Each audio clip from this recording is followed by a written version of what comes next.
বাংলাদেশের কোথাও না কোথাও শেখ হাসিনা লুকিয়ে আছেন বা পলায়নরত আছেন। ওদিন আমরা যে হেলিকপ্টার করে শেখ হাসিনা যাইতে দেখছি, এই হেলিকপ্টার কিন্তু ইন্ডিয়াতে যায় নাই, খেয়াল আছে তো? এটা কিন্তু ওনারা ভারত নিয়ে যায় নাই। আমরা পরবর্তী দেখছি আর্মির একটা বিশেষ ফ্লাইটের আনাগোনা ঘটছে, ভারতের ইন্দোর না কোথায় একটা প্লেন গেছে, কিন্তু শেখ হাসিনার এই হেলিকপ্টারের ফুটেজ ছাড়া আর কোনো ফুটেজ কিন্তু নাই। ক্যান্টনমেন্টের ভিতরে কি ঘটেছে? আরেকবার সেনা অভ্যুত্থানের চেষ্টা হয়েছে জেনারেল ওয়াকারকে হত্যা করার জন্য, নাকি ডক্টর ইউনূসের ক্ষমতাচ্যুত করার জন্য? লাকি আক্তার, তাকে আমরা চিনি, বিখ্যাত বা পরবর্তীতে কুখ্যাত লাকি আক্তার। খোয়াব দেখছেন আরেকটা গণজাগরণ মঞ্চ তিনি তৈরি করবেন। খোয়াবই পারবেন কি না পারবেন সেটা আমরা খুব ভালো মতো বুঝি, কিন্তু সেই ধরনের একটা পরিকল্পনা আসলে আমরা দেখতে পাই। তখন দেখছি ইফতার পার্টিতে ভারতের হাই কমিশনারের সামনে উনি বসা এবং একটা মুনাজাতের ছবি দেখলাম। উনি দোয়া চাইতেছেন উপরওয়ালার কাছে, ভারতের হাই কমিশন পাশে, আরো অনেকেই পাশে। ওই পাশে বসা দেখে আমার মাথায় আসলো, আচ্ছা ওনার তো ভীষণ রাগ থাকা উচিত ওই ভারতের হাই কমিশনারের উপরে, কারণ তারাই তো তার জীবনটাকে তছনছ করে দিচ্ছে। তার জীবন থেকে একটা যোগ কাইরা নিয়ে চলে গেছে। কিভাবে নিয়ে পৌঁছাইলো, কি অত্যাচার করলো, নাকি জামাই আদরে রাখছিল, কোনটা জানি না। তো শেখ হাসিনাকে নিয়ে নতুন করে আর একটা গুঞ্জন শুরু হয়েছে। সেটা হলো যে শেখ হাসিনা আসলে কি ভারত পালিয়ে গেছে? প্রিয় দর্শক, 7 মাস তো পার হয়ে গেল। শেখ হাসিনা একের পর এক বক্তব্য প্রদান করছে, তার ফোন রেকর্ড ভাইরাল হচ্ছে, বিভিন্ন জায়গায় সে আলোচনা সমাবেশ করছে, কিন্তু এখন পর্যন্ত কেন শেখ হাসিনার ভিডিও আকারে কোনো ফুটেজ দেখা গেল না? প্রিয় দর্শক, এই নিয়ে কৌতূহলের শেষ নেই। এখন আবার শোনা যাচ্ছে শেখ হাসিনা ভারতে যায়নি, বরং শেখ হাসিনা বাংলাদেশেই নাকি আছে।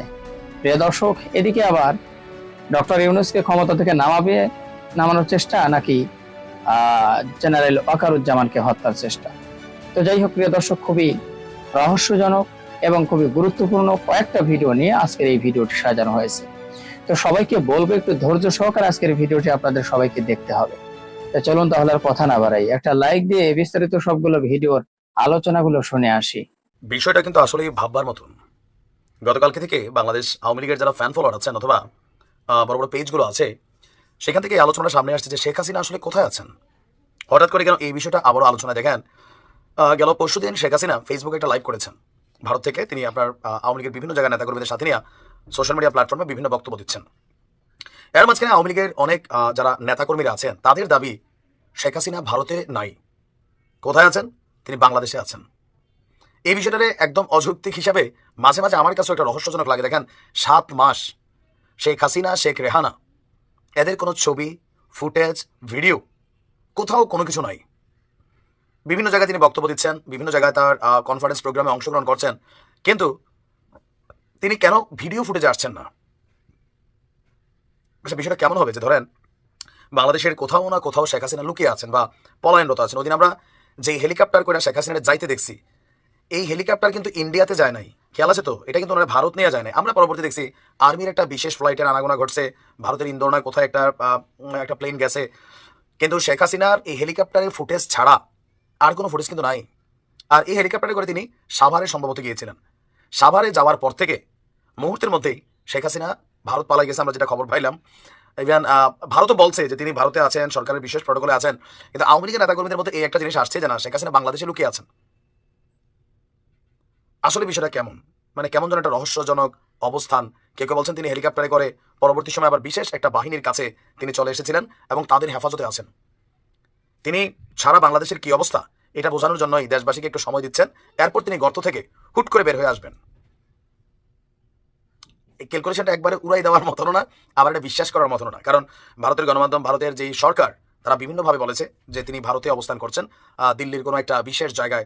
তো এখান থেকে নানান প্রশ্ন অনেকের মধ্যে, যে শেখ রেহানার তো সিটিজেন আছে আপনার ইউকের, তারপর ফিনল্যান্ডের, তো তিনি কেন আপনার যাচ্ছেন না? শেখ হাসিনা ঠিক আছে, বাট বাকি ফ্যামিলি মেম্বাররা কে কোথায় আছে? একদম জয়সারা সবাই এক ধরনের নিরুদ্দেশ হয়ে গেল, রাতারাতি গায়েব হয়ে গেল। এটা কি আদৌ সম্ভব? আর আমার কাছে মনে হয় যে এটা আওয়ামী লীগের নেতাকর্মীদের থাকে না যে একটা স্বপ্ন বা ভরসা, যে মনে মনে নিজেদেরকে সান্ত্বনা দেওয়ার জন্য তারা হয়তো এরকম ভাবে, অথবা যারা বড় বড় নেতারা আছেন তারা বুঝাচ্ছেন ফেসবুক পোস্টের মাধ্যমে আওয়ামী লীগের নেতাকর্মীদেরকে উজ্জীবিত করার জন্য যে ভয়ের কিছু নাই, শেখ হাসিনা বাংলাদেশে আছেন, সময় সুযোগ বৈশা দিনই গর্ত থেকে বের হবেন, তারপর আবার সিস্টেমে সবকিছু কন্ট্রোলিংয়ে নেবেন। এটা আমার কাছে প্রোপাগান্ডা ছাড়া বাস্তব ভিত্তিক মনে হয় না। 5% মনে হয়। কেন হয়? 7 মাস এত বড় একজন মানুষ সারা পৃথিবীর মানচিত্র থেকে উধাও, প্রযুক্তির হাত থেকে উধাও, কোথাও কোনো রকম অস্তিত্ব নাই। এটা 5% আমারও মনে হয়, বাট 95% মনে হয় এত পাগল না যে বাংলাদেশে অবস্থান করছেন আর এতদিনে গোয়েন্দা সংস্থা বা সামহাও আওয়ামী লীগের একজন নেতা কোন বাড়িতে ঘুমায় এটাও পাবলিক গিয়ে মব জাস্টিস করে বের করে নিয়ে আসতে পারে। তো শেখ হাসিনার অবস্থান কি এটা প্রমাণিত হতো না? হয়ে যেত। আল্লাহ ভালো জানে আমরা আরো কি দেখার বাকি আছে। মানে আমার কাছে মনে হয় এটা আওয়ামী লীগের নেতাকর্মীদের একটা কৌশল, তাদের কর্মীদেরকে উজ্জীবিত রাখার। লাকি আক্তার, তাকে আমরা চিনি, বিখ্যাত বা পরবর্তীতে কুখ্যাত লাকি আক্তার। খোয়াব দেখছেন আরেকটা গণজাগরণ মঞ্চ তিনি তৈরি করবেন। খোয়াবই পারবেন কি না পারবেন সেটা আমরা খুব ভালো মতো বুঝি, কিন্তু সেই ধরনের একটা পরিকল্পনা আসলে আমরা দেখতে পাই। আমরা খেয়াল করেছি গতকাল তিনি জ্বালাময়ী বক্তৃতা দিয়েছেন ধর্ষণ এবং নারী নির্যাতনের বিরুদ্ধে, ডক্টর ইউনূস সরকারের বিরুদ্ধে। তিনি খুবই সরব, আপনারা যে কেউ চাইলে তার ফেসবুকে ঢুকে দেখতে পারেন। দীর্ঘ সময় ধরে চেক করলাম এবং একটা বিশেষ কারণে চেক করতে গিয়ে দেখি তিনি প্রতিদিন প্রচুর স্ট্যাটাস দেন, 5টা 7টা 10টা স্ট্যাটাসও আছে কোনো দিন। প্রচুর লিঙ্ক শেয়ার করছেন এবং বলা বাহুল্য সব কিছু আমাদের ডক্টর ইউনূস সরকারকে এবং ডক্টর ইউনূসকেও ব্যক্তিগতভাবে আক্রমণ করে সমালোচনা করে। করতেই পারেন যে কেউ, আমরা অনেকে করছি, কেউ ইভেন সরকার গঠিত হওয়ার পর থেকে করছি। তারপর একটা কনটেক্সট থাকে তিনি আগে কি করতেন সেটা। ফলে আমাদের ডক্টর ইউনূস সরকার গঠিত হওয়ার ইমিডিয়েটলি পর থেকে সমালোচনা করা কিছু মানুষের আগে ট্র্যাক রেকর্ডে আমরা দেখেছি তারা শেখ হাসিনার বিরুদ্ধে অত্যন্ত সোচ্চার ছিলেন। সুতরাং এটাকে আমরা একটা পয়েন্ট অফ ভিউ থেকে দেখবো, কারণ কনটেক্সট ম্যাটার্স। সো আমি আসলে ওনার ফেসবুকটা পুরোটা দেখতে চেষ্টা করেছিলাম তিনি জুলাই অগাস্টে কি ফেসবুক স্ট্যাটাস দিয়েছেন সেটা দেখার জন্য। ওনাকে আমি আসলে ফেসবুকে খুব একটা দেখিনি, জানি না উনি কী করেন। যদি আমি ফেসবুকে দেখলাম অনেকেই হয়তো তাকে ফলো করেছেন। উনি কী করেছেন জুলাই অগাস্টে আমি সেই জায়গাটায় যাব। তার আগে গতকালের ঘটনা নিয়ে আমরা খেয়াল করেছি ডক্টর ইউনূস আমাদের প্রধান উপদেষ্টার বাসভবন অভিমুখে একটা মিছিল করার চেষ্টা করা হয়েছিল একটা সংগঠনের পক্ষ থেকে, এবং আই অ্যাগ্রি যে পুলিশ একটা জায়গায় বেশি বল প্রয়োগ করেছে, কোনো সন্দেহ নেই। কিন্তু আমরা খেয়াল করব পুলিশের উপরেও আক্রমণ করা হয়েছে একেবারে উদ্দেশ্যপ্রণোদিতভাবে। তবে এটুকু আমাদের মনে রাখতে হবে, পুলিশের উপরে যদি আক্রমণ হয়, আমরা দেখলাম একজন পুলিশ অফিসার একজন নারী তার উপরে আক্রমণ করেছে প্রথম, অন্তত সেভাবেই যে ভিডিওটা আমার সামনে এসেছে তাতে দেখলাম। কিন্তু তিনি পাল্টা ওই নারীকে আঘাত করছেন। আমাদের পুলিশকে আসলে এই ধরনের সিচুয়েশন ট্যাকল করার জন্য প্রস্তুত থাকতে হবে। পুলিশ আঘাত পেতে পারে, কেউ তাকে আক্রমণ করতেও পারে, সেগুলো তারা কীভাবে হ্যান্ডেল করবেন। এবং যেখানে নারীরা উপস্থিত আছেন সেই জায়গায় যথেষ্ট পরিমাণ নারী পুলিশ কেন নেই আমি সেটাও অবাক হয়েছি। আমাদের অনেক নারীকে এই নারীরা চক্রান্ত করতে আসলেও কেউ এসেছেনও হয়তো, তাদেরকে তাদের সম্মান, তাদের সম্ভ্রম সব কিছু এবং তার প্রতি ভায়োলেন্ট হওয়া, তার প্রতি যদি বল প্রয়োগ করতে হয় সেটা একজন নারী পুলিশের মাধ্যমে হবে, সেটা আমরা একেবারে কোনোরকম কোনো যদি কিন্তু ছাড়া চাই। সুতরাং প্রচুর নারী পুলিশের উপস্থিতি দরকার ছিল, কিন্তু আমরা দেখেছি মানে নারীরা পুরুষ পুলিশের হাতে নিগৃহীত হচ্ছেন, বল প্রয়োগের শিকার হচ্ছেন। বল প্রয়োগ লাগতে পারে, পুলিশ একটা বল প্রয়োগকারী প্রতিষ্ঠান, কিন্তু আমরা প্রায় যেটা বলি পুলিশকে প্রপোর্শনেটলি বল প্রয়োগ করতে পারতে হবে, লেজিটিমেটলি লিগালি বল প্রয়োগ করতে হবে, সেক্ষেত্রে ডিসপ্রপোর্শনেট বল প্রয়োগ না করে, ইললিগাল এবং ইললেজিটিমেট বল প্রয়োগ না করে সেটা যাতে হয়। সুতরাং গতদিনের ঘটনাটা পুলিশের ম্যাল হ্যান্ডলিং ছিল এবং বলা বাহুল্য ওখানে একটা কেওস তৈরির চেষ্টাও ছিল। কারণ পরবর্তীতে আমরা দেখেছি লাকি আক্তার জ্বালাময়ী ভাষণ দিচ্ছেন, মানে কি বিভৎসতা ঘটে গেছে। একমত আমরা এটা একটা জায়গায় সবাই কম বেশি একমত আছি, দেশের আইনশৃঙ্খলার অবস্থা ভালো না, নারীদের নিরাপত্তা নিয়ে প্রশ্ন এসছে। যদিও 8 বছরের কেউ ধর্ষিত হয়েছে বাংলাদেশে, 8 না 8 অনেক বেশি বয়স ধর্ষিত হওয়ার পক্ষে। বাংলাদেশে 4 বছরের 3 বছরের 5 বছরের শিশু ধর্ষিত হয়েছে, মারা গেছে। শেখ হাসিনার সময়ও প্রচুর ছিল, সব সময় ছিল। কিন্তু এখন একটা সোকল্ড মুভমেন্টের চেষ্টা হচ্ছে বলে বলছি। নাগরিকরা প্রতিবাদ করতেই চাই, কিন্তু যখন লাকি আক্তাররা নামেন তখন এই প্রশ্ন আসতে পারে, কারণ এই লাকি আক্তার গণজাগরণ মঞ্চের অন্যতম অ্যাক্টিভিস্ট হয়ে আওয়ামী লীগ এবং ভারতের পারপাস সার্ভ করেছিলেন। শুরুতে কারো কনফিউশন ছিল, থাকলেও খুব অল্প সময়ের মধ্যে মানুষ বুঝে গিয়েছিলেন। রীতিমতো বিরিয়ানি খাইয়ে দেশের সবচেয়ে গুরুত্বপূর্ণ 2টো হসপিটালের মোড় বন্ধ করে রেখে দিনের পর দিন সরকারি পেট্রোনাইজ মুভমেন্ট ছিল এটা, এবং এর উদ্দেশ্য এটার মাধ্যমে এটার জায়গা থেকে আওয়ামী লীগ তার তখনকার ফ্যাসিবাদী ব্যবস্থাটাকে জারি রাখার স্টেপ নিয়েছিল। আমি বহুবার বলেছি, একটু যোগ করে রাখি, 14 মানে গণজাগরণ মঞ্চের পর 18 পর্যন্ত আওয়ামী লীগ এক ধরনের ফ্যাসিস্ট দল বলা যেতে পারে। তার কিছু ফ্যাসিস্ট ইডিওলজিক্যাল ন্যারেটিভ দিয়ে মানুষকে তারা এনগেজ করতে পেরেছিল। 18 পর থেকে এটা আটারলি একটা মাফিয়া রেজিম হয়ে গেছে, এটা ফ্যাসিস্ট না। যাই হোক, সেই লাকি আক্তার মাঠে নেমেছেন। লাকি আক্তার কী করছেন আসলে আমি তার ফেসবুকে ঢুকেছিলাম, যেখানে অসংখ্য স্ট্যাটাস, এগুলোর নিচে স্ক্রল করাই কঠিন হচ্ছিল। প্রতিদিন তিনি এত কিছু লিখছেন, এত কিছু বলছেন, বিদ্রুপ তুচ্ছতাচ্ছিল্য আমাদের প্রধান উপদেষ্টাদেরকে করছেন, প্রতিটা মন্তব্য ধরে লিঙ্ক শেয়ার করছেন, যে কেউ দেখে আসতে পারেন। তো আমার কৌতূহল ছিল তিনি জুলাইতে কী করছিলেন। জুলাই মাসে মানে ওনার 29 জুন একটা স্ট্যাটাস ছিল, তিনি একটা কর্মসূচিতে গেছেন কোনো একটা জেলায়। এরপর জুলাই 11-তে 29 জুনের পর জুলাই 11, মানে এখন উনি প্রতিদিন 5, 7টা 10টা স্ট্যাটাস দেন। তখন উনি জুলাই 11-তে এটা ওনার স্ট্যাটাস না, একজন তাকে নিয়ে স্ট্যাটাস দিয়ে হাসাহাসি করছেন। মানে কেউ একজন লিখেছিলেন শাহবাগে যোগ দিবি কখন। তখন 11 জুলাই আমাদের স্টুডেন্টরা রাস্তায় নেমেছে কোটা বিরোধী আন্দোলনে, শাহবাগে বসছে তারা। লাকি আক্তার ফাজলামো করছেন, শাহবাগ দিয়ে একটা যোগ চিহ্ন, মানে উনি শাহবাগে যোগ দিয়েছেন। এটা ফাজলামোর বিষয় লাকি আক্তারের কাছে। 11 তারিখে ওনার স্ট্যাটাস, উনি 29 তারিখ স্ট্যাটাস দিয়েছিলেন। 11 তারিখ আরেকজন তাকে ট্যাগ করেছে, সেই ট্যাগে তারাও হাসাহাসি করছেন, যিনি তাকে ট্যাগ করে আপু ফানি ইমোজি। জুলাই 15-তে ঢাকা ইউনিভার্সিটিতে পেটানো হলো, আমাদের বোনদেরকে কি বিভৎসভাবে পেটানো হয়েছে, রক্তাক্ত করা হয়েছে আমরা দেখেছি। 16, সাইদ মারা গেলেন, আরও 5 জন, মোট 6 জন মারা গেলেন, 17, 50 জন মারা গেলেন, 18, 70, 80 জন, বাড়তেই থাকলো ডেথ টোল। লাকি আক্তারের ঘুম ভাঙে না, ওনার ঘুম ভাঙলো জুলাই 30, ছাত্র জনতার উপর হত্যাযজ্ঞের প্রতিবাদে ওনার একটা গান উনি পোস্ট করেছেন জুলাই 30। জুলাই 31-এ তাকে ওই গানটাই ট্যাগ করেছেন আরেকজন, এই হচ্ছে তার স্টেটাস। এরপর which is very funny and interesting, I must say, তাতেই বুঝবো আসলে উনি এই গানটা কেন স্টেটাস শেয়ার করেছেন। জুলাই অগাস্টে তার এর পরের স্টেটাস, একজন স্টেটাস তিনি শেয়ার করেছেন, বৌদ্ধ ভিক্ষুরা ওই যে বন্যা হয়েছিল সেখানে ত্রাণ বিতরণ করছেন। 22 তারিখ মানে বাংলাদেশ, 22 অগস্ট, বাংলাদেশে এত কিছু ঘটে গেল। 5 তারিখ শেখ হাসিনার পতন এবং পালিয়ে যাওয়া, মানে কে সেলিব্রেট করে নাই? শেখ হাসিনা এবং তার হালুয়া রুটি খাওয়া মানুষের বাইরে কে সেলিব্রেট করে নাই? আসলে আওয়ামী লীগারদেরকেও যারা সমর্থন করেন, বংশ পরম্পরায় ভোট দিয়েছেন, কোনো বেনিফিট নেন নাই, তাদেরকেও সেলিব্রেট করতে দেখেছি। কিন্তু তিনি তার শোক, বুঝতে পারছি তিনি খুবই শোকে আক্রান্ত ছিলেন, তার এই শোক প্রাথমিকভাবে কেটেছে দীর্ঘ 17 দিন পর 22 তারিখ তার স্টেটাস দিতে ইচ্ছে করলো বন্যা নিয়ে। তারপর বলা বাহুল্য তিনি প্রচণ্ড গতিতে সরকার বিরোধী যুদ্ধে লড়াইয়ে নেমে পড়লেন। লাকি আক্তার একজন বর্বর, আমি বর্বর শব্দটা আসলে জেনে শুনে বলছি, আমি ইদানিং বলছি একটা কথা যে বর্বর শেখ হাসিনাকে যারা সমর্থন করেন, মানে আওয়ামী লীগকেও পরবর্তীতে অন্য কারো নেতৃত্ব হলে করলেও করতে পারেন, সবাইকে বিদ্যমান যে দলগুলো আছে সেগুলো করতে হবে না, ভিন্ন মতাদর্শ ভিন্ন মতামত থাকতে পারে, ওনার তো নিজেরই একটা দল আছে। এই লাকি আক্তারদের জন্যই আসলে এই দলটা, তাদের দলটা আওয়ামী লীগের সহযোগী কিনা এসব প্রশ্ন অনেকে করেন, ওদের বি টিম কিনা এসব প্রশ্ন অনেকেই করেন জাস্ট বিকজ অফ দিস। 31 তারিখ বা 30 তারিখ তিনি যে গান শেয়ার করেছেন, মৃদু প্রতিবাদ, উনি হয়তো ভাবেননি তার আপা পতন হবে এবং তার আপাকে দেশ থেকে পালাতে হবে, ফলে উনি বাকরুদ্ধ হয়ে গেছেন এবং সেই পর্যন্ত উনি বাকরুদ্ধই ছিলেন। 17 দিন লেগেছে বাকরুদ্ধতা থেকে বেরিয়ে আসে। এরপর তিনি আবার এমনই ভোকাল হলেন এবং এখন রীতিমতো রাস্তায় নেমে গেছেন সরকারকে বিপদে ফেলতে। ধারণা করি বা আমরা অনেকেই বুঝতে পারি রাইটলি তিনি চাইছেন আসলে এই অজুহাতে আবার রাস্তায় কোনো কিছু তৈরি করা যায় কিনা। পিওরলি আওয়ামী এবং ভারতীয় চক্রান্ত নিয়ে মাঠে নেমেছেন লাকি আক্তার, তার সাথে আরও কেউ আছে। আমি বলছি না অপরাপর যারা এই মুভমেন্টে আছেন তারা তাই সেই কারণে আছেন, নো, সরকারের ব্যর্থতা আছে, চরম ব্যর্থতা আছে। ইভেন এই রেপের ঘটনা চাইতে বড় ব্যর্থতা আছে, কারণ রেপে যারা ভিকটিম আছে তাদেরকে গ্রেফতার, যারা আসামি আছেন, অভিযুক্ত আছেন, তাদেরকে গ্রেফতার করা হয়েছে, ভিকটিমের জন্য সর্বোচ্চ চিকিৎসার ব্যবস্থা করা হয়েছে। এখানে তো সরকারের ব্যবস্থা নিতে কোনো রকম কোনো কার্পণ্য নেই।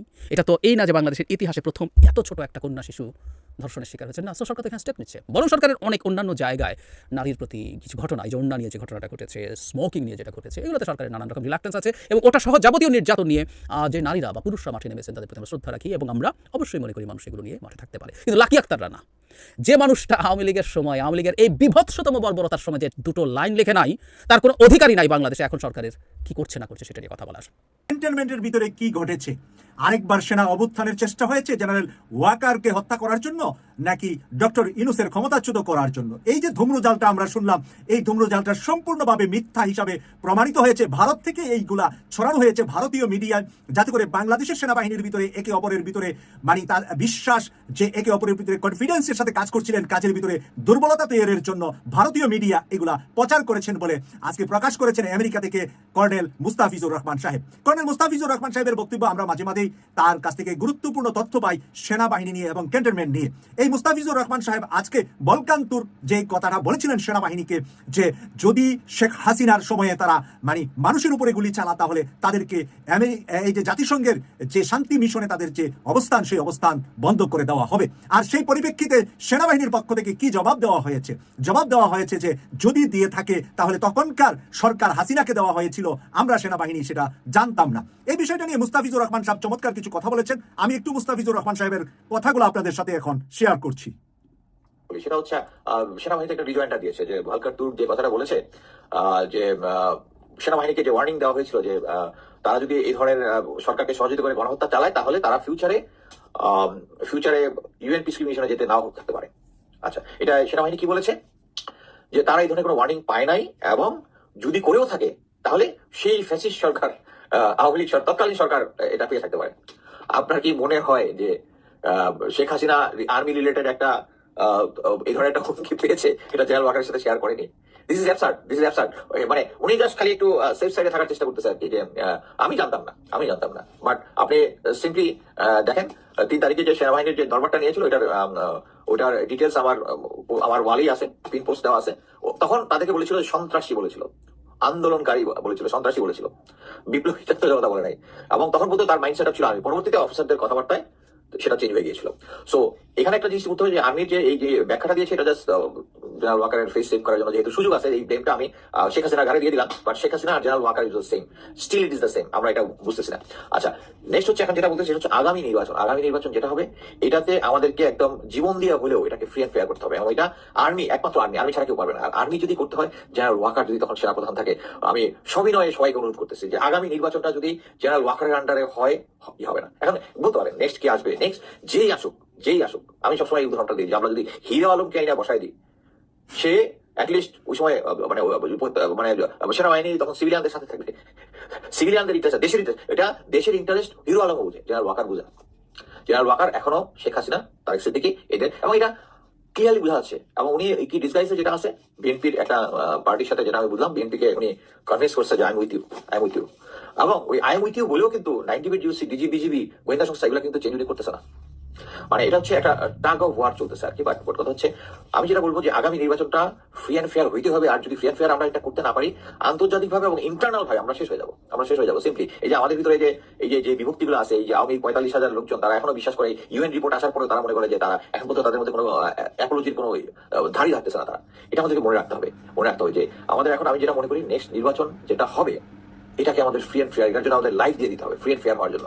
এবং এটা সেনাবাহিনী ছাড়া হবে না, এবং জেনারেল ওয়াকার থাকলে এটা ফ্রি অ্যান্ড ফেয়ার হবে না, গ্যারান্টি।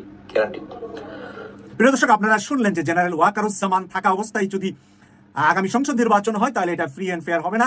এটাকে বিতর্কিত করা হবে সেই কারণে যে যাতে করে হাসিনা এবং সারা দুনিয়াকে ভারত বলতে পারে যে হাসিনার সময়ে ফ্রি অ্যান্ড ফেয়ার হয় নাই নির্বাচন, ভারতকে দোষারোপ করেছিল। এখন দেখো ডক্টর মোহাম্মদ ইউনূসও ফ্রি অ্যান্ড ফেয়ার নির্বাচন করতে পারে নাই। আর ফ্রি অ্যান্ড ফেয়ার নির্বাচন তখনই করা যাবে যদি জেনারেল ওয়াকারুজ্জামান সেনাপ্রধান না থাকে। তার সাথে তুলনা করেছেন হিরো আলমকে। কর্নেল মুস্তাফিজুর রহমানের ওই কথায় আমার মুখে হাসি চলে আসছিল, ওনার কথাটা আপনাদেরকে শোনাচ্ছিলাম, সেই জন্য জুড়ে হাসলাম না, যে হিরো আলমও জেনারেল ওয়াকারুজ্জামান চাইতে বেশি দেশপ্রেমী। আর জেনারেল ওয়াকারুজ্জামান বর্তমানে আওয়ামী লীগ এবং ভারতের সব কাজই চালিয়ে যাচ্ছেন, শেখ হাসিনার সব কাজই করে যাচ্ছেন, কিন্তু উনি বিএনপিকে মূলা ঝুলিয়েছেন, যে বিএনপিকে বুঝিয়েছেন সবকিছু আপনাদের পাশে আছি, আমি আপনাদের সাথে থাকবো, আপনারা ক্ষমতায় আসবেন। কিন্তু নির্বাচনে এমন একটি ঘটনা ঘটানো হবে, সেই ঘটনার পরে তারেক রহমান 7 মাস যাবৎ যেরকম বাংলাদেশ যেতে পারে নাই, আগামী 7 বছর আর বাংলাদেশ যাওয়ার সুযোগ থাকবে না। এমন কিছু ব্যাড ঘটনা তারা ঘটাবে ভারতের পলিসি এবং তাদের পলিসির মাধ্যমে, যেটার কারণে বিএনপিকে একেবারে ডিসমিস করে দেওয়ার জন্য, নিষ্পেষিত করে দেওয়ার জন্য সেই পরিকল্পনা কিন্তু এটে বসে আছে। কিন্তু বর্তমান সময়ে বিএনপির কিছু মুখপাত্র বাংলাদেশে আছেন যারা মানে কে শুধু করতেছেন আসলে ভারতের সুরে, রয়ের সুরে, মানে বিজেপির নেতাদের সুরে তারা বাংলাদেশে গান গাচ্ছেন। আসলে এটা তারেক রহমানের সুর নয়। আর তারেক রহমানকেও এই কে সুরটা হয়তো কেউ বোঝানোর জন্য চেষ্টা করছেন যে ভারত আর র ছাড়া বাংলাদেশ আমরা চালাতে পারবো না। প্রিয় দর্শক, ভারত আর র বা বাংলাদেশের যেই রাজনৈতিক দল ভারতের সাথে যাবে, তাদের আজীবন বাংলাদেশের মাটিতে রাজনীতি করার সব মানে তাদেরকে একেবারে জীবন্ত কবর দেওয়া হয়ে যাবে। কারণ এই দলটা যারাই ক্ষমতায় যাবে, পরবর্তীতে ভারতের সাথে কোনো প্রেম, কোনো পীড়িত, কোনো ধরনের দুর্বলতা ভারতের সাথে দেখালে বাংলাদেশের মানুষ ওই দলটাকে টয়লেটের টিস্যুর মতো আজীবনের জন্য ফেলে দিবে। টয়লেটের টিস্যু একবার ব্যবহার করলে দ্বিতীয়বার কেউ ব্যবহার করে না। অন্যরকম ভাবে এটা যেই দলই হোক, আমি বলছি না বিএনপি করবে আর বিএনপিকে ফেলে দিবে, এটা যদি জামাত করে ভারতের সাথে পীড়িত তাহলে জামাতকেও ফেলে দিবে, বিএনপি করলে বিএনপিকেও ফেলে দিবে, জাতীয় পার্টিকে অলরেডি টিস্যু হিসাবে ফেলে দিয়েছে, আওয়ামী লীগকে তো তার আগেই মানে ঢিলা কুলুপ বানাই ফেলছে। তাহলে মানে বাংলাদেশের ভবিষ্যতের রাজনীতি করতে হবে ভারত বিরোধী মানসিকতা নিয়ে। প্রিয় দর্শক শ্রোতা, আশা করি সবগুলো ভিডিও দেখেছেন এবং বিস্তারিত আলোচনাগুলো আপনারা শুনেছেন। তো অবশ্যই এবার আপনাদের মূল্যবান মতামতটা জানিয়ে দিন, আর পারলে ভিডিওটি শেয়ার করে সবাইকে দেখার সুযোগ করে দিন। আর আমাদের এই channel Nasir snack media centre যদি আপনারা নতুন হন, প্রতিনিয়ত এই ধরনের সকল প্রকার নিত্য নতুন আপডেট খবরগুলো পেতে আমাদের এই চ্যানেলটি সাবস্ক্রাইব করে আমাদের সাথে থাকুন। ইতিমধ্যে যারা অলরেডি সাবস্ক্রাইব করেছেন সবাইকে অসংখ্য ধন্যবাদ জানিয়ে ভিডিওটি এখানে শেষ করছি। সে পর্যন্ত সবাই ভালো থাকবেন, সুস্থ থাকবেন। আল্লাহ হাফেজ।